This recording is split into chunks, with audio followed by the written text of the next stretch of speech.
오늘 하나님의 말씀을 살펴보는 시간 갖도록 하겠습니다. 오늘 다 함께 살펴볼 하나님의 말씀은 고린도후서 4장입니다. 고린도후서 4장 7절에서 13절 말씀 보도록 하겠습니다. 고린도후서 4장 7절에서 13절 말씀입니다. 7절 말씀 제가 먼저 읽겠습니다.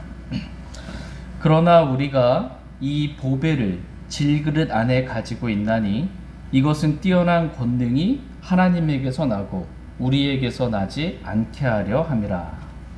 우리가 사망에서 고난을 당해도 괴로워하지 아니하고 난처한 일을 당해도 절망하지 아니하며 핍박을 받아도 버림받지 아니하고 거꾸로 뜨림을 당해도 망하지 아니하며 우리가 항상 주 예수님의 죽음을 몸에 짊어지는 예수님의 생명 또한 우리 몸에 나타나게 하려 함이라. 살아있는 우리가 예수님으로 인해 항상 죽음에 넘겨짐은 예수님의 생명 또한 우리의 죽을 육체 안에 나타나게 하려 함이라. 그것을 이와 같이 사망은 우리 안에서 일하고 생명은 너희 안에서 일하느니라. 내가 믿었으므로 말하였노라 하고 기록된 바와 같이 우리가 믿음의 동일한 영을 가졌으니 우리도 믿음으로 말하노라. 아멘. 잠시 말씀을 제가 기도하겠습니다. 오늘 말씀의 제목은 예수님의 생명이 몸에 나타나게 하라입니다. 예수님의 생명이 몸에 나타나게 하라라는 제목으로 하나님의 말씀 나누는 시간 갖도록 하겠습니다. 하나님은 저와 여러분의 몸에 예수님의 생명이 나타나기를 원하십니다. 우리가 구원받을 때 예수님 우리 안에 들어오셨잖아요. 예수님 우리 안에 살아계시잖아요. 예수님의 그 살아계신 예수님, 그 예수님의 생명이 드러나기를 원하세요. 우리 안에 들어오신 그 예수님이 드러나기를 원하는데 단지 마음과 생각에서만 드러나는 게 아니고 이게 바깥으로 내 몸을 통해서 드러나기를 원하십니다. 예수님의 생명이 우리 몸에 나타나기를 원하세요. 예수님의 생명이 우리 죽을 육체 안에 나타나기를 하나님 원하십니다.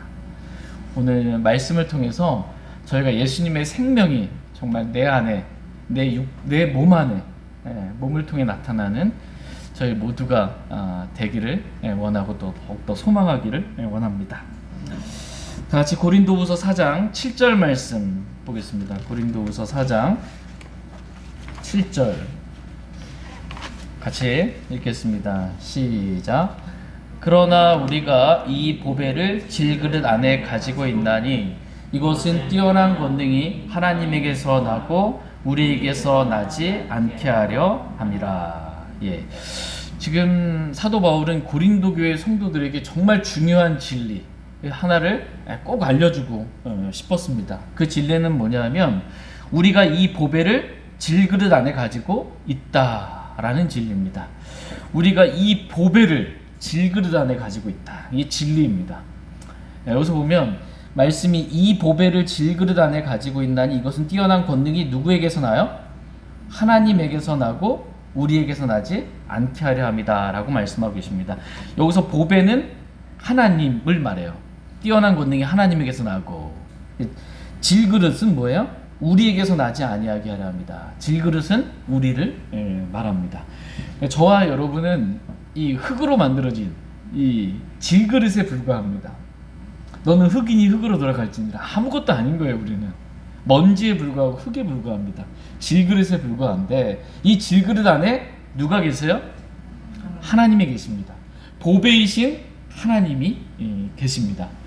이 삼위일체 하나님이 우리 안에 다 계시는 거예요. 구원받을 때 아버지 하나님, 예수 그리스도 영접했으니까 예수 그리스도께서 또 성령님이 우리 안에 거하십니다. 삼위일체 하나님이 저와 여러분 이 질그릇 안에 보배가 되셔서 우리 안에 거하십니다. 근데 사람들이 이 보배의 가치를 잘 모르는 거예요. 얼마나 하나님이 이 보배로우신 분이신지 그 가치를 모르고 사는 것입니다. 어떤 분이 예전에 그랬다고 하더라고요. 실화인 것 같은데 어머님이 너무 이렇게 힘들게 어렵게 사시니까 어머니 좀 편하게 사시라고 아들이 맨날 수표를 써가지고 이렇게 매달 한 번씩 이렇게 수표를 써서 보내줬는데 어머님이 계속 가난하게 죽을 때까지 그렇게 사신 거예요.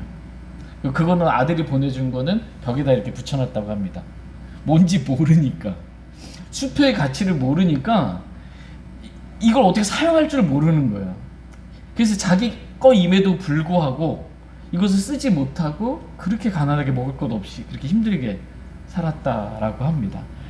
그러니까는 우리 안에 전능하신 하나님이 계세요. 어마어마한 정말 능력과 뛰어난 권능, 이루 말할 수 없는 가치가 있으신 그분인데 그 하나님의 가치를 우리가 모르는 거예요. 그래서 주님이 내 안에 계신지 안 계신지, 뭐 구원받았으니까 거기까지는 알겠지만 하나님이 어떠한 분이신지 그 뛰어난 권능, 그분이 나타나는 삶, 이건 살지 못하고 정말 평생 이 질그릇 같은 나만 살면서 지지고 볶고 사는 겁니다. 그냥 하나님 그렇게 되지 않기를 원하십니다.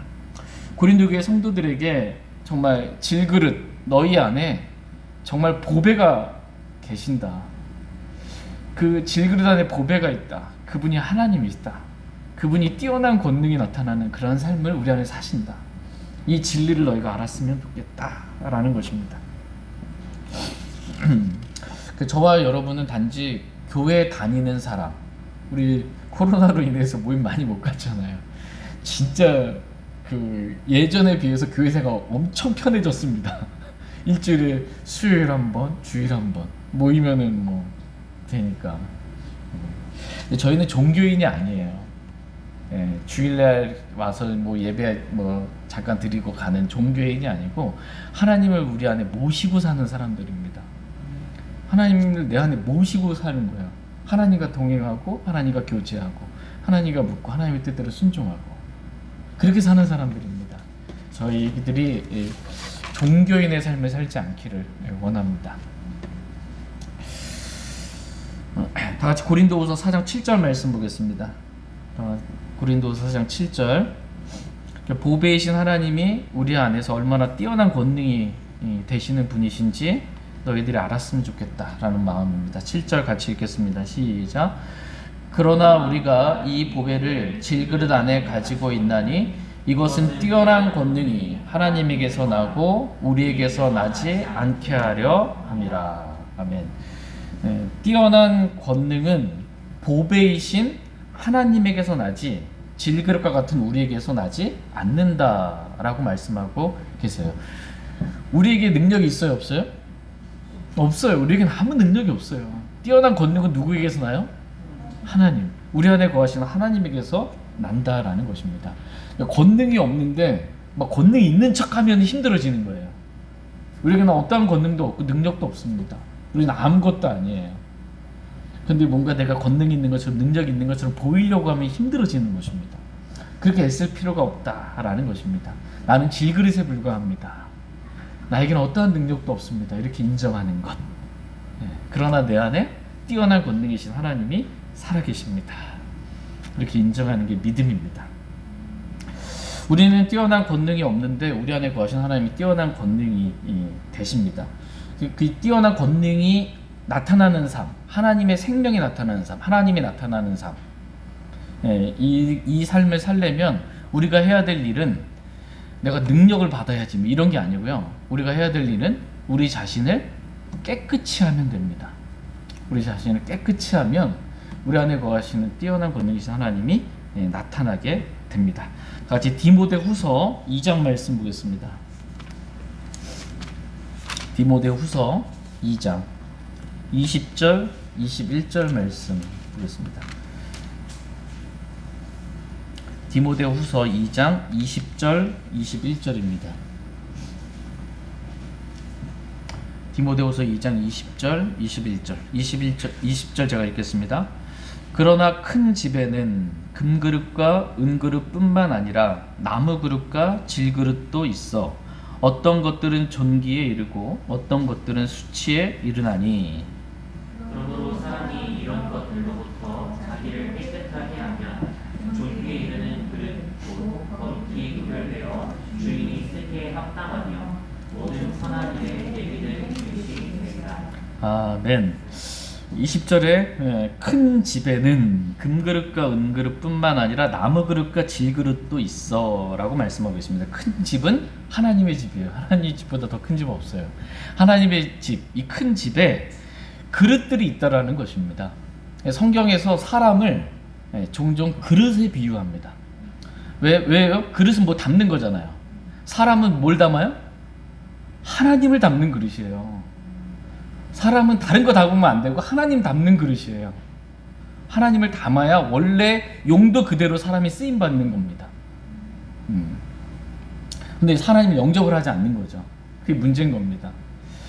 근데 이 그릇이 겉으로 봤을 때 금그릇도 있고 은그릇도 있고 나무그릇도 있고 질그릇도 있습니다.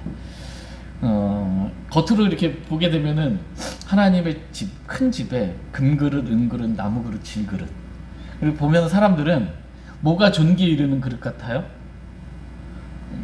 사람이 봤을 때 금그릇이 존귀에 이르는 그릇, 이 질그릇은 좀 별로 수치에 이르는 그릇, 이렇게 생각하는데 성경 그렇게 말씀하고 계시지 않으세요? 성경은 21절에 보면 사람이 이런 것들로부터 자기를 깨끗하게 하면 존귀에 이르는 그릇 곧 거룩히 구별되어 주인이 쓰기에 합당하며 모든 선한 일에 예비된 그릇이 되리라, 이렇게 말씀하고 계십니다. 그러니까 금그릇이든 은그릇이든 나무그릇이든 질그릇이든 자기를 깨끗하게 하면 그 그릇이, 깨끗한 그 그릇이 존귀에 이르는 그릇이 된다라는 것입니다. 내가 금그릇처럼 이렇게 삐까뻔쩍해지려고 노력할 필요가 없는 거예요. 내가 은그릇이 되려고 노력할 필요가 없는 거예요. 나는 그냥 질그릇 상태 그대로 내 자신을 깨끗하게만 하면 돼요. 그러면 존귀에 이르는 그릇이 된다. 주인이 쓰기에 합당한 그릇이 된다. 모든 선한 일에 예비된 그릇이 된다. 이렇게 말씀하고 계십니다. 저와 여러분이 해야 될 일은 우리 자신을 치장하는 게 아닙니다. 금그릇, 은그릇처럼 좀 멋진 그릇이 되려고 내 자신을 치장하는 게 아니에요. 오늘날 사람들은 뭐예요? 자기를 치장하는데, 그걸 이제 좋은 말로 뭐 스펙을 쌓는데, 다른 사람이 인정할 만한 스펙을 쌓는데 많은 시간과 마음들을 씁니다. 근데 그리스도는 그게 아니고요. 그리스도는 내 자신을 깨끗하게 하는데 시간을 써야 합니다. 내 자신을 깨끗하게 하는데. 우리가 우리 자신을 깨끗이 구별하기만 하면 정말 존귀에 이르는 그릇이 될 수 있습니다. 근데 우리 자신을 깨끗하게 하기를 하나님 원하세요. 근데 우리가 어떻게 하면 깨끗해질 수 있냐? 우리가 어떻게 깨끗해질 수 있어요?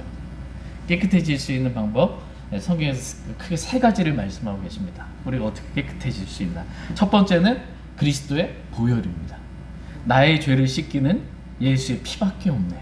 하나님의 아들 예수 그리스도의 피가 우리를 모든 죄에서 깨끗하게 하시느니라. 그리스도의 피가 우리를 깨끗하게 합니다. 그리스도의 피가. 그래서 우리는 죄를 지으면 그리스도께 나아가서 자백하면 돼요. 하나님께 나아가서 자백하면 됩니다. 그러면 그리스도의 피로 우리의 모든 죄들을 깨끗하게 해주세요. 두 번째는 말씀의 물입니다. 말씀의 물로 깨끗하게 됩니다. 교회가 어떻게 흠도 없고 점도 없이 그렇게 거룩하고 깨끗해질 수 있냐? 말씀의 물로 씻어 라고 말씀하고 계십니다. 내가 너에게 이른 말들, 그 말들이 곧 영이요 생명이고 그 말들이 너희를 깨끗하게 한다, 이렇게 말씀하고 계십니다. 주님의 말씀이 우리를 깨끗하게 합니다. 그래서 우리가 매일 말씀을 읽잖아요. 그 말씀이 우리를 비추는 거울이 돼요. 그래서 이 말씀을 읽을 때 거울처럼 내 자신의 어떠함을 비춰줘요. 나의 더러움. 우리가 아침에 나올 때 어떻게 해요? 씻고 나서 이렇게 거울 한번 보잖아요. 그럼 뭐 어디 머리가 또 어디가 좀 헝클어졌나, 어디 뭐 묻었나. 거울인 거는 우리의 상태 그대로 보여주는 거예요. 말씀이 거울이에요. 우리의 영적인 상태, 우리의 더러운 모습 그대로 말씀이 보여줘요. 우리 매일 그래서 말씀 보는 거예요. 그래서 말씀이 우리의 육신적인 상태든 뭐 세상적인 어떠함이든 보여주고, 근데 말씀이 신기하게 거울의 역할만 하는 게 아니고 말씀이 우리를 씻는 물의 역할까지 해요. 그래서 그 말씀을 읽을 때 아멘으로 받아들일 때 우리를 씻어줍니다. 말씀의 물로 우리가 씻김 받게 됩니다. 그러니까 우리를 이렇게 깨끗하게 하는 거예요. 그리스도의 보혈로, 말씀의 물로 우리를 깨끗하게 되길 주님 원하십니다. 세 번째, 어떻게 우리가 깨끗해지냐? 그래서 세 번째는 성령을 통해 진리에 순종함으로 우리가 깨끗하게 된다. 이렇게 성경은 말씀하고 계십니다. 다시 베드로전서 1장 22절 말씀 보겠습니다. 간과하는 말씀 가운데 하나인데 매우 중요한 말씀입니다. 우리가 어떻게 하면 깨끗하게 되는가? 베드로전서 1장 22절 말씀 보겠습니다. 베드로전서 1장 22절 같이 읽겠습니다. 시작.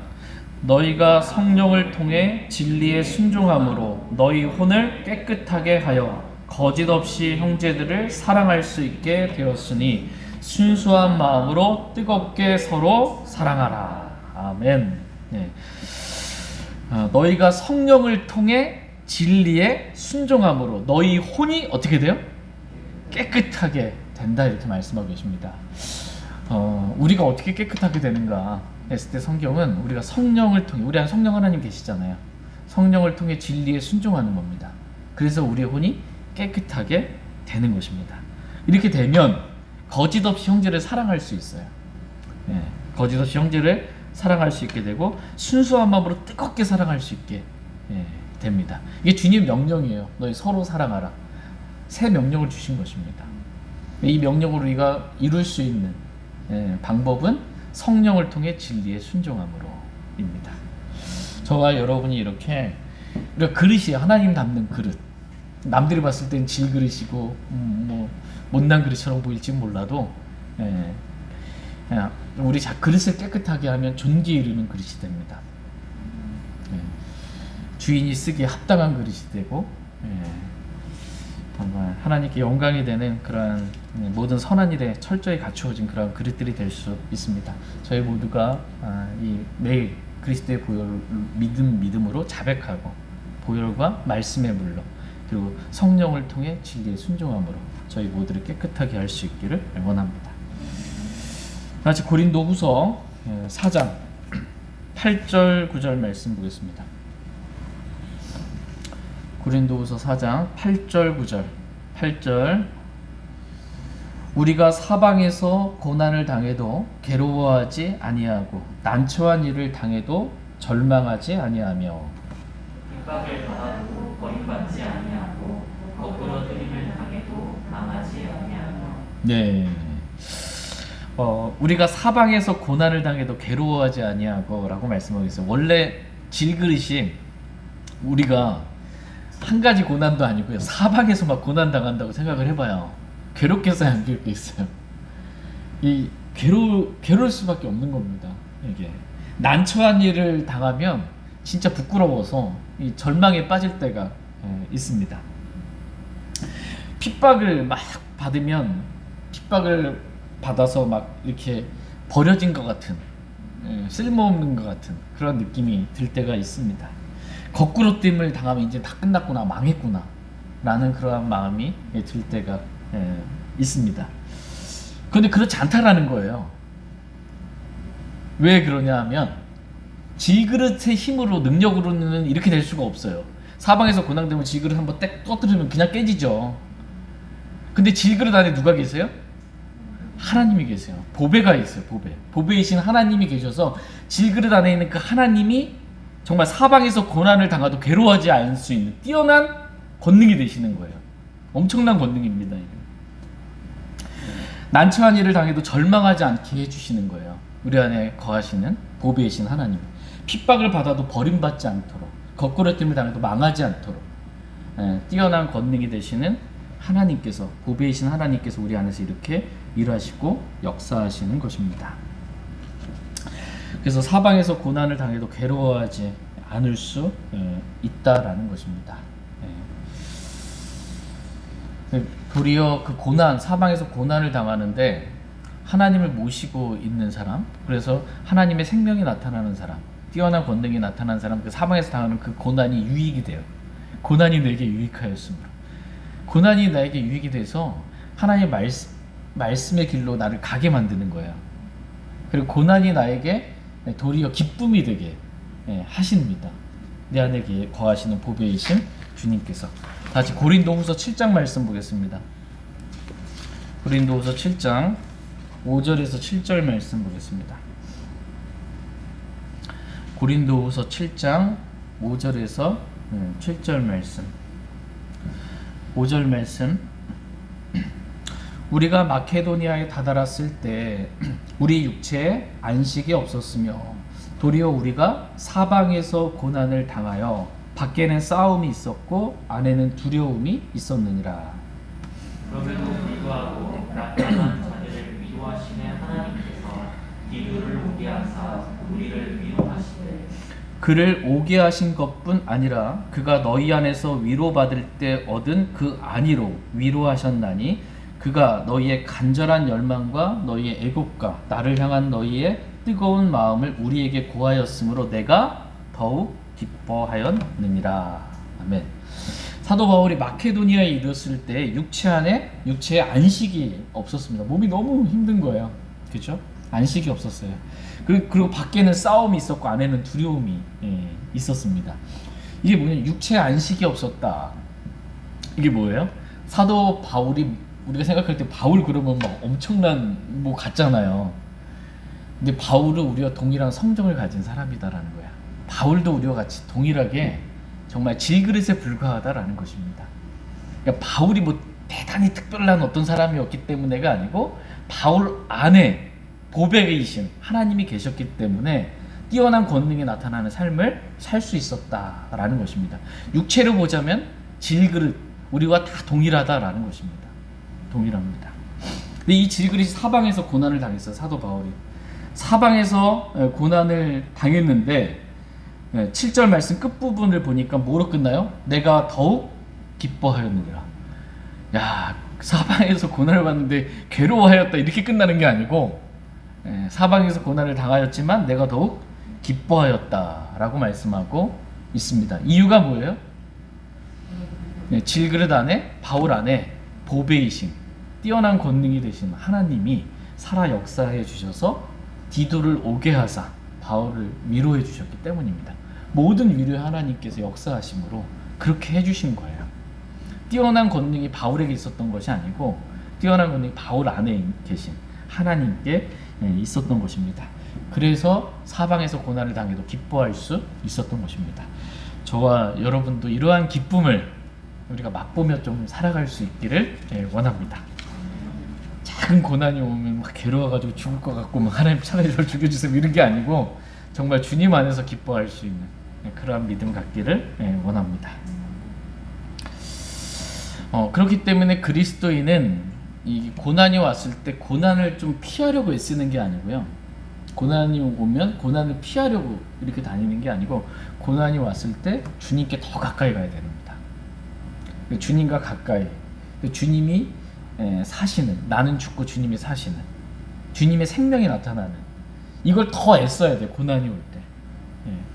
그래야 승리의 기쁨을 맛볼 수 있습니다. 다 같이 골로새서 1장 27절 말씀 보겠습니다.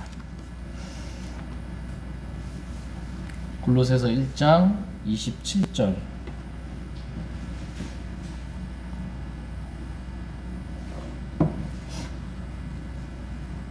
골로새서 1장 27절 같이 읽겠습니다. 시작. 하나님께서는 이방인들 가운데서 이 신비의 영광의 풍성함이 무엇인지 자신의 성도들에게 알리려 하시는데 이 신비는 너희 안에 계신 그리스도 곧 영광의 소망이시니라. 아멘. 하나님께서 저와 여러분들에게 알려주고 싶은 신비가 있습니다. 정말 놀라운 신비예요. 이 신비가 뭐라고 말씀하고 계세요? 이것은 곧 너희 안에 계신 그리스도 곧 영광의 소망이시다 라고 말씀하고 계십니다. 이 질그릇 안에 우리 안에 누가 계세요?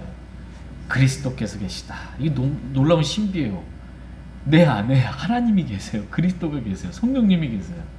정말 놀라운 신비입니다. 내가 죽고 내 안에 계신 그리스도께서 사시는 삶, 이것이 얼마나 영광의 풍성한 삶인지 이거를 우리가 알게 되기를 하나님은 원하십니다. 구원받았다, 이게 끝이 아니에요. 신비를 알아야 돼. 예수님 영접했잖아요. 내 안에 예수님 계시다. 내 안에 하나님 계시다. 내 안에 보배가 있다. 근데 예수님이 내 안에 사시는 삶, 이 십자가의 삶을 알아야 됩니다. 근데 많은 그리스도인들이 구원받았다 또는 교회 생활 좀 한다, 이거를 그냥 만족하고 말아요. 그래서 자기를 부인하고 내 안에 계신 그리스도께서 사시는 삶, 이 십자가의 삶을 살려고도 하지도 않고 뭔지도 잘 모르고, 이러면 이제 안 된다라는 것입니다. 저와 여러분은 그리스도인이에요. 그리스도인. 그리스도인은 누가 사는 사람이에요? 그리스도가 내 안에 사는 사람입니다. 저희가 이런 정말 생명의 풍성함, 이 십자가의 삶을 저희 모두가 정말 다 살기를 소망합니다. 그러니까 지금 사도 바울은 고린도 교회 성도들에게 또 저와 여러분들에게 우리의 이 초점을 질그릇에 두지 않게 하고요, 우리의 초점을, 관심을 그 질그릇 안에 계신 보배에 지금 초점을 두고 있어요. 사람들은 겉모습을 보잖아요. 겉모양을 보고, 우리도 내 자신의 겉을 꾸미는 것, 여기에 관심이 있는데, 저와 여러분의 관심이 우리 자신의 이 어떤 질그릇 여기에 있지 않고 나에게 관심이 있는 게 아니고 내 안에 계신 그리스도께 저희 모두가 관심을 갖기를 원합니다. 다 같이 고린도후서 4장 10절 11절 말씀 보겠습니다. 10절 11절. 10절. 우리가 항상 주 예수님의 죽음을 몸에 짊어짐은 예수님의 생명 또한 우리 몸에 나타나게 하려 함이라. 살아있는 우리가 예수님으로 인해 항상 죽음에 넘겨지는 예수님의 생명 또한 우리의 죽을 지체 안에 나타나게 하려 합니다. 예. 지금까지 살펴왔던 말씀을 잠깐 정리하면서 흐름 가운데 살펴보면, 지금 사도 바울은 질그릇 안에 보배가 있다 이렇게 말씀하고 계시고, 그 보배는 뛰어난 권능을 가지신 하나님이시다 라고 말씀해주고 있습니다. 그래서 우리가 사방에서 고난을 당해도 괴로워하지 아니하고 난처한 일을 당해도 절망하지 않는 그 이유가 보배이신 하나님이 우리 안에 계시기 때문이다 라는 것입니다. 그래서 근데 이 참 하나님이 우리 안에 신비를 얘기했잖아요. 아까 신비는 너희 안에 계신 그리스도다. 근데 예수님이 살아계신 분이시잖아요. 예수님 우리 안에 들어오셨는데 그분이 살아계세요. 예수님의 생명이 우리 안에 있기 때문에 우리가 뛰어난 권능의 삶을 살 수 있는 거예요. 참 하나님이신 예수님의 생명이 나타나는, 예수님의 생명이 나타나는 십자가의 삶을 살면 정말 승리하는 삶을 살 수 있습니다. 사방에서 고난을 당해도, 난처한 일을 당해도, 핍박을 받아도, 거꾸로듦을 당해도 예수님의 생명이 우리 안에서 나타나기만 하면, 예수님의 생명이 나타난다, 이게 뭐예요? 원래는 내 생명, 내가 살면 내 생명이 나오겠죠. 근데 나는 그리스도와 함께 십자가에 못 박혀 죽었어요. 이걸 믿고 이제는 내가 사는 것이 아니고 내 안에 그리스도께서 사세요. 예수님의 생명이 나오겠죠. 예수님의 생명이 나온다, 이 말이 뭐냐면 십자가의 삶을 말해요. 내가 그리스도와 함께 십자가에 못 박혀 죽었음을 믿는 거야. 이제는 내가 사는 것이 아니고 내 안에 그리스도께서 사신다라는 것입니다. 이 예수님의 생명이 나타나면, 주님이 나오면 모든 전쟁에서 백전백승이죠. 완전히, 그죠? 내가 나가서 싸우면 다 패배인 거예요. 그리스도인은 내가 살면 안 된다라는 것입니다.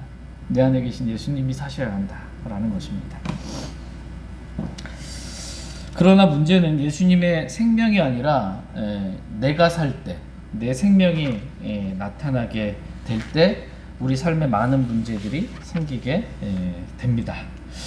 그래서 오늘 우리에게 중요한 것은 예수님의 생명이 나타나는 십자가의 삶, 이것이 너무나 중요하다라는 것을 우리 마음에 깊이 새길 수 있는 그런 시간 갖기를 원합니다. 그래서 지금 사도 바울은 우리가 항상 주 예수님의 죽음을 몸에 짊어지고 산다, 이렇게 말씀하고 있습니다. 그래야 예수님의 생명이 우리 몸에 나타나기 때문입니다. 우리가 항상 주 예수님의 죽음을 어떻게 해요? 어디에 짊어져요? 몸에 짊어진다, 이렇게 성경은 말씀하고 계십니다. 맞죠? 10절에 우리가 항상 주 예수님의 죽음을 몸에 짊어짐은 이라고 말씀하고 계십니다. 그래서 중요한 건 주 예수님의 죽음은 어디에 짊어져야 한다? 몸에 짊어져야 한다라는 것입니다. 단지 내 마음에 예수님의 죽음을 짊어지고 내 생각에 예수님의 죽음만 짊어지고 있으면 안 되고 예수님의 죽음은 우리 몸에 짊어져야 한다. 이렇게 말씀하고 계십니다. 이 짊어진다라는 이 단어가 영어 킹제임스 성경에 베어링이에요. 견디는 거 있죠. 베어링. 그러니까 내가 그리스도와 함께 십자가에 못 박혀 죽었음을 우리가 마음으로 믿고 입으로 시인할 뿐만 아니라 몸으로 견디는 거예요. 십자가의 삶은 몸으로 견디는 것입니다. 그러니까 어떤 일이 우리의 육신을 자극하는 어떤 일이 일어났을 때 육신으로 막 하고 싶잖아요. 막 입으로 쏘아붙이기도 싶고 막 그러고 싶잖아요. 그런데 내가 죽었음을 마음으로 믿을 뿐만 아니라 우리 몸에 짊어지는 거예요. 그래서 육신에 막 말을 쏟아놓고 싶은데 견디는 거잖아요. 몸이 견디는 거예요. 말하고 싶은데 내 입을 막는 겁니다. 내 입을 막아요. 그리고 내가 도저히 막 너무 화가 나고 열받아가지고 이 자리에 있기가 너무 힘든 거예요. 육신으로 보자면 나의 자존심도 건들고 막 그럼 뛰쳐나가고 싶잖아요. 그쵸? 육신으로 막 그냥 다 들려먹고 뛰쳐나가고 싶은데 몸이 견디는 거예요. 몸으로. 예수님의 죽음을 몸으로 견디는 겁니다. 그래서 뛰쳐나가고 싶지만 둘러엎고 뛰쳐나가고 싶지만 자기 자신을 부인하고 몸으로 견디면서 몸에 예수님의 생명이 나타나게 하는 겁니다. 참는 겁니다. 내 육신의 감정과 생각과 뜻을 부인하고 내가 그리스도와 함께 죽었음을 믿고 실제적인 순종을 몸으로 순종하는 거예요. 몸으로. 그래야 예수님의 생명이 우리 몸에 나타나게 됩니다. 우리가 우리의 감정을 부인하고 십자가의 삶을 살 때 우리의 얼굴에 예수님의 생명이 나타납니다. 사람 얼굴 딱 보면은 저 사람 감정 상태가 어떤지 대충 얼굴 표현이 나타나잖아요. 지금 육신적인 열받아서 뭐 화가 나서 감정이 상해서 자존심이 상해서 어떤 표정인지 나는데 내가 그리스도와 함께 죽었음을 믿는 거예요. 날 살 가치가 없다. 난 죽어야 마땅하다. 이렇게 인정하는 거잖아요. 내가 그리스도와 함께 십자가에 못 박혀 죽었다. 하나님이 나를 고쳐서 재사용하시겠다. 이게 아니고요. 용도 폐기예요. 완전히. 고친다고 될 문제가 아니에요. 우리 육신은. 그래서 십자가에 못 박혀 죽게 만드신 거예요. 그리고서는 이제는 내가 아니고 그리스도가 사시는 거예요. 이걸 믿음으로 받아들이게 되면 얼굴에 기쁨이 있고 평안이 있고 은혜가 있고 감사가 있습니다. 그럼 얼굴에 드러나는 거예요. 이게 예수님의 생명을 몸에 짊어지는 거예요. 예수님의 생명이 몸에 나타나는 것입니다. 막 어떤 일로 인해서 감정이 상하고 그러면 막 짜증도 막 나오고 불평도 나오고 그런데 십자가를 알게 되면 이 짜증 이런 뭐 불평 이게 아니고 감사가 나와요. 은혜가 나오고 기쁨이 있게 됩니다. 어떤 사람이 이렇게 항상 우리 그리스도인의 이 입, 그리스도인의 말은 어떠해야 하는가라고 했을 때 그리스도인의 말을 항상 은혜를 끼치는 말을 하라고 말씀하고 계세요. 우리가 무슨 말을 했으면 그 듣는 사람들이 은혜가 끼치는 그러한 말, 그게 이제 소금으로 간을 맞추듯이 은혜를 끼치는 그러한 말을 해라 이렇게 말씀하고 계셨는데 내가 살면 어떻게 해요? 그런 말이 나오는 게 아니고 이게 뭐 한번 말했다 그러면 사람 속 뒤집어 놓는 막 칼로 찌르듯이 말하는. 근데 이 입을 정말 이 입도 몸의 하나의 지체잖아요. 그래서 예수님 내가 그리스도께 죽어서 믿는 거예요. 그래서 그런 육신적인 말들을 하고 싶은데 하지 않는 거예요. 그리고 소금으로 간을 맞추듯 은혜로운 말, 감사하는 말 이렇게 하는 겁니다. 그럼 우리의 죽을 이 몸에 예수님의 생명이 나타나게 되는 것입니다. 십자가의 삶은 단지 생각에 마음에만 머물러 있으면 안 된다라는 것입니다. 십자가의 삶, 예수님의 생명이 나타나는 것은 몸에 나타나야 한다라는 거예요. 실제적으로 우리 몸을 들인 순종이 있어야 예수님의 생명이 나타난다라는 것입니다. 몸에.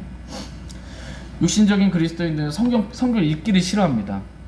일주일 지나도 안 읽고 한 달 지나도 안 읽고 말씀 읽기 싫어하는데 어떻게 해요? 예수님의 생명이 몸에 나타나면 성경을 펴서 읽는 거예요. 이 몸을 순종을 해서 펴서 눈으로 읽고 입으로 아멘하고 이렇게 읽게 되는 겁니다. 일주일 내내 직장 생활하고 피곤하고 지쳤어요. 그런데 어떻게 해요? 예수님의 생명이 몸에 나타나면, 십자가의 삶을 살면 자기를 부인하잖아요. 그리고 주일에 교회 오는 거예요. 나를 부인하고 좀 더 자자, 좀 더 졸자 이렇게 안 하고. 예. 그렇게 실제적으로 몸을 들여서 내 몸에 예수님의 생명이 나타나는 그러한 삶을 저희가 살게 되기를 하나님은 원하십니다. 그렇기 때문에 사도 바울은 지금 계속 몸을 강조하고 있어요. 몸을 강조하고 있습니다. 예수님의 생명이 우리 몸에 나타나고, 예수님의 생명이 우리의 죽을 육체 안에 나타나는 것이 하나님이 이렇게 나타나죠. 예수님의 생명이 나타나는, 이게 뛰어난 권능이 나타나는 거예요. 이게 진짜 십자가의 삶이다, 이렇게 성경은 말씀하고 계십니다. 자기 자신을 속이지 말라고 말씀하고 계세요. 우리가 십자가에 관한 말씀, 어떤 말씀들 들으면 이해했잖아요. 그리고 믿는다고, 그 마음에 뭐 기쁨도 있고, 그럼 내가 꼭 그 사람 된 것처럼 생각하는데, 실제적으로 몸을 들인 순종이 없으면 그 사람은 아닌 거예요. 그러니까 말씀을 듣기만 하고 행하지 아니함으로 자기를 속이는 어리석은 그런 사람이 되지 않기를 주님은 원하십니다. 십자가의 말씀 백날 들어도 실제적으로 몸을 들인 순종이 없으면, 자기 부인 없으면 십자가의 삶을 사는 게 아니다라는 것입니다. 다시 고린도전서 1장 18절 말씀 보겠습니다.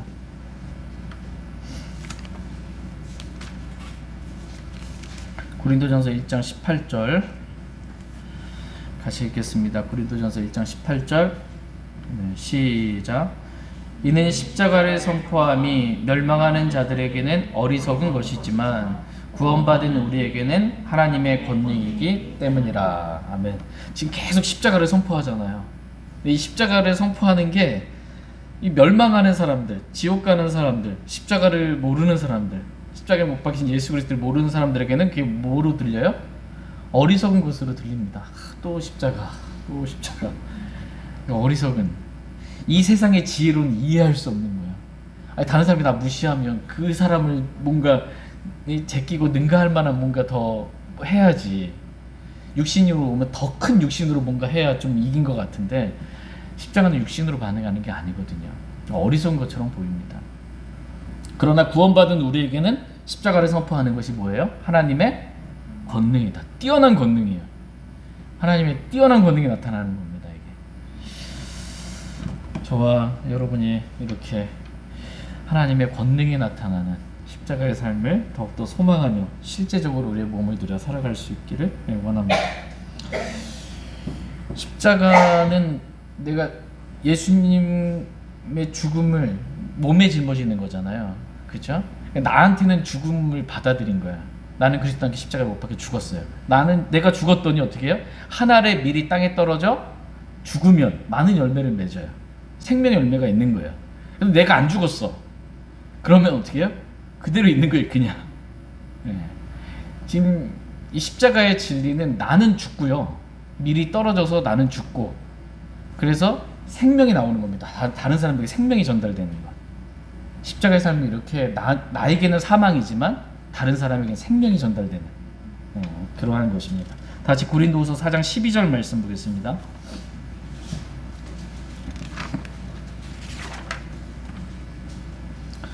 고린도후서 4장 12절 같이 읽겠습니다. 시작. 그런즉 이와 같이 사망은 우리 안에서 일하고 생명은 너희 안에서 일하느니라. 아멘. 이 말씀 이해되시죠? 여기서 사망은 우리 안에서 일해요. 이 사망은 예수님의 죽음을 항상 넘기는 걸 말해요. 십자가의 죽음을 말합니다. 십자가에서 내가 그리스도께 죽었음을 믿는 겁니다. 그러면 사도 바울은 그렇게 산 거예요. 나는 날마다 죽노라. 이렇게 산 거예요. 근데 사망은 본인에게 임했죠. 근데 생명은 고린도 교회 성도들에게, 고린도에 있는 사람들에게 임하게 된 겁니다. 사도 바울이 십자가의 삶을 날마다 살았어요. 그리고 복음을 증거하는 삶을 살았어요. 그랬더니 그 생명이 고린도에 있는 지방에, 고린도 지역에 수많은 사람들에게 생명이 임하게 된 것입니다. 그런 고린도 교회 성도들이 구원을 받았지만 그것만으로 만족할 수 없습니다. 고린도 교회 성도들이 그 생명을, 영원한 생명을 받았어요. 그러나 날마다 죽는 이 삶을 살지 않았잖아요. 바울처럼. 그렇기 때문에 이 자기가 사는 너희가 아직도 그 주님이 살아야 되는데 사람이 사는 그러한 삶을 살고 있는 것입니다. 그렇기 때문에 고린도 교회 성도들에게 너희도 동일하게 믿음으로 고백해야 한다. 이렇게 지금 13절 말씀에 말씀하고 계십니다. 다 같이 13절 같이 읽겠습니다. 시작. 내가 믿었으므로 말하였노라 하고 기록된 바와 같이 우리가 믿음의 동일한 영을 가졌으니 우리도 믿음으로 말하노라. 아멘. 내가 믿었으므로 말하였노라 하고 기록된 바와 같이 우리가 믿음의 동일한 영을 가졌으니 우리도 어떻게 해요? 믿음으로 말하노라. 사도 바울뿐만 아니라 고린도 교회 성도들 역시 믿음으로 내가 그리스도와 함께 십자가에 못 박혀 죽었음을 믿음으로 말해야 돼요. 그래야 정말 그 질그릇 안에 있는 보배이신 뛰어난 권능이신 예수님의 생명이 나타나는 삶을 살아갈 수 있다. 이렇게 말씀하고 계십니다. 시편 116편 10절 11절 말씀 보겠습니다. 지금 내가 믿었으므로 말하였노라 하고 기록된 바와 같이 지금 뭘 인용하냐면 시편 116편 말씀을 인용한 겁니다. 시편 116편 10절 11절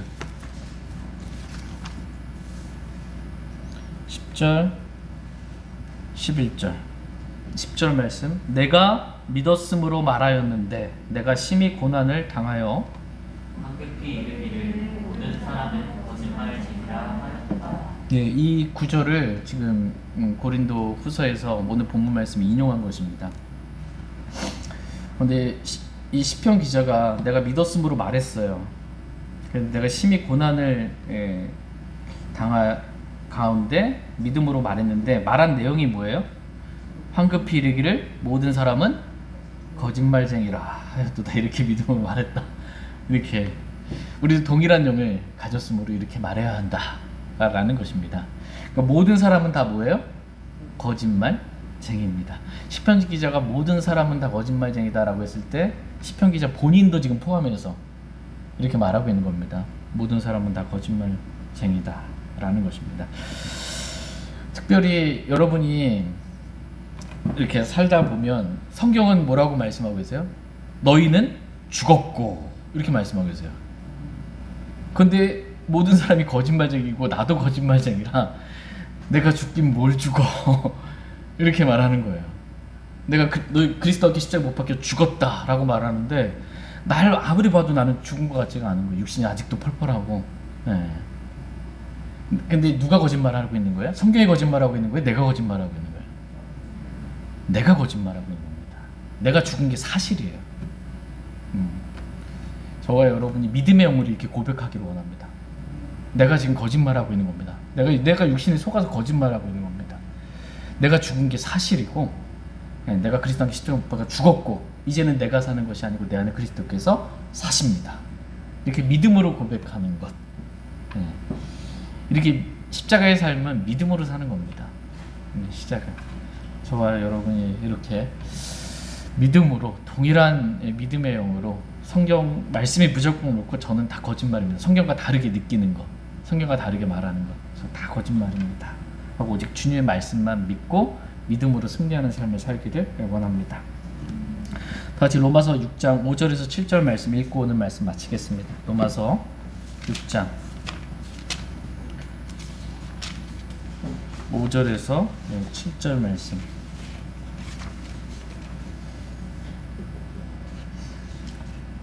로마서 6장 5절에서 7절입니다. 5절 말씀. 5절. 만일 우리가 그분의 죽음과 같은 모양으로 함께 심겼으면 또한 그분의 부활과 같은 모양으로 되리라. 우리는 이 사실을 알아라. 즉 우리의 옛사람이 그분과 함께 십자가에 못 박힌 것은 죄의 몸이 멸절되어 이제부터는 우리가 죄를 지지 아니하게 하려 하느니 이는 죽은 자가 죄에서 해방되었기 때문이라. 아멘. 6절에 우리는 이 사실을 아노라. 사실입니다. 이게 사실이 뭐예요? 우리의 옛사람이 그리스도와 함께 십자가에 못 박혀 죽었다. 이게 사실입니다. 이걸 믿음으로 저희가 고백하고 정말 죽은 자는 죄에서 해방되었다. 그래서 죄로부터 해방된 그런 승리의 삶을 저희 모두가 다 살아갈 수 있기를 원합니다. 그래서 정말 이 질그릇 안에 아무 능력이 없는데 우리는 보배가 있습니다. 그분은 하나님이시고 뛰어난 권능이 예수님의 생명이 정말 나타나는 귀한 삶을 저희 모두가 살 수 있기를 소망합니다. 제가 기도하고 개인적으로 주님 앞에 나아가 기도하는 시간 갖도록 하겠습니다.